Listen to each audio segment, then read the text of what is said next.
Morning guys, good morning mga DIY mga umaga.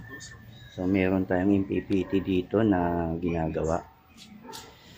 So sa kaibigan natin to bali ko yung MPPT na 120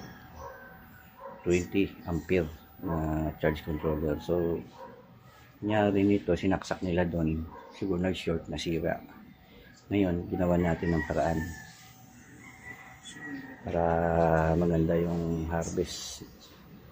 May testing din kung gaano ka-accurate. So pumutok po yung fuse nito Ngayon ginawa natin, pumutok yung relay. Ngayon nagapan. So inayos natin ngayon. Ito na, accurate na, gumagana na siya. Yan. So ito yung nangyari, binaypass natin dito sa isang kasi nasunog yung board Ngayon nag-bypass tayo ng wiring dyan, nagpalit tayo ng relay. So ito na siya, totally gumagana na lahat. Yan, okay na siya, accurate na. Palit tayo ng relay, bumili tayo sa online ng relay na 100 something, pero okay na, same lang naman din dito sa diagram nya. So ito, kinabit natin sa 24 volts. Yan, i-charging na ngayon yan dito.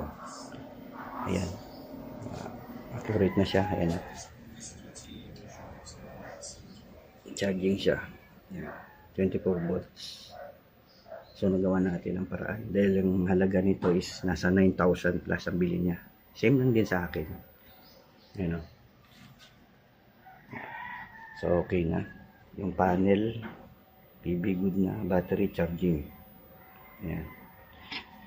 So project natin natapos na, okay na din, nagawa na natin. So gagawin na natin, isolate na lang natin na maayos to para hindi mag short dyan, dumikit dito saka dito. Maglagyan natin ng heat shrink yan para maganda na.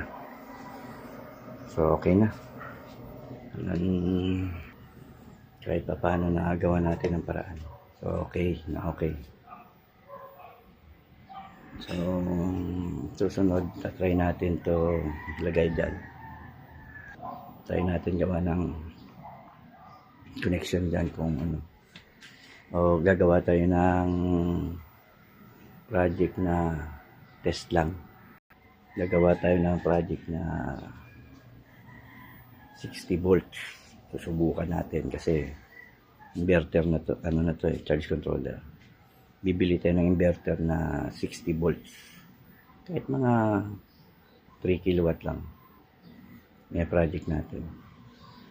Try natin kung gaano ka-efficient yung 60 volts na inverter. Tapos ito yung natin. 60 volts. 72, 84, 96, 120, 168 hanggang 192 volts ang kaya nang i-charge yan. So ganun na lang. Yan dito na lang. Update natin sa sunod na araw. Okay, finish na, wala tayong problema.